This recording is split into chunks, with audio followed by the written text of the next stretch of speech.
i tots els càstigs del sistema i que el tenim aquí en tota la seva integritat. Moltes gràcies per ser aquí, Víctor.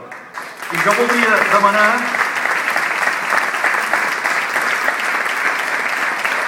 Ara sí que no estic emocionat, però ho faré bé, tranquils. Faré bé. I demanaré...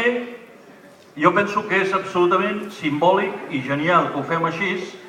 Jo voldria demanar a un destacat treballador de TV3, en Manel Manzanares, que és de la Comarcal de Solidaritat Catalana per la Independència del barri d'Horta de Barcelona, que li lliuri el premi.